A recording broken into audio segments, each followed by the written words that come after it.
Բուժաշխատողների էթիկայի կանոնները խախտման, այդ դեպքերը քննող էթիկայի հանձնաժողովը կարելի ասել ստեղծվել է բոլորովին վերջերս եւ 2022 թվականին, երբ արդեն հաստատվեցին բուժաշխատողների էթիկայի կանոնները, բնականաբար նաեւ անհրաժեշտություն առաջացավ ստեղծել հանձնաժողով, որը կքննի այդ գործերը։ Հանձնաժողովը բաղկացած է մի քանի անդամներից, տարբեր մասնագետներ են, երկու իրավաբան կա, մի ներկայացուցիչ հասարակական կազմակերպություններից, այսինքն պացիենտների եւ այլ անձանց շահերը պաշտպանող ներկայացուցիչ ունենք, կա մեկ հոգեբան, երկու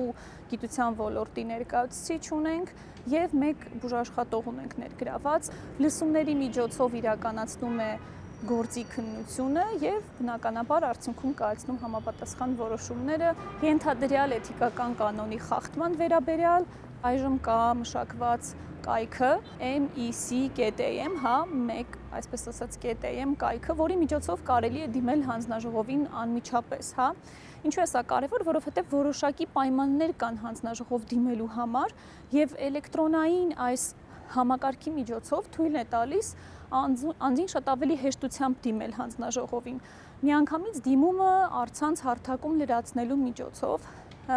պիտի նշեմ, որ ենթադրյալ խախտումը պիտի արված լինի ըստ դիմողի 1 տարվա ընթացքում, այսինքն կա վաղեմության ժամկետ եւ եթե 1 տարի ավել է, ապա անձը չի կարող դիմել։ Դիմումում պիտի պարտադիր նշվի ենթադրյալ խախտումը ինչպիսին է ըստ դիմող անձի եւ ինչպիսի էթիկական կանոն է խախտվել։ Դա կարող է լինել բուժաշխատող հարաբերություններում, կարող է լինել բուժաշխատող-պացիենտ հարաբերություններում, բուժաշխատող հանրային առողջապահության ոլորտում, էթիկայի կանոնի խախտում կամ բուժաշխատող եւ երրորդ անձ,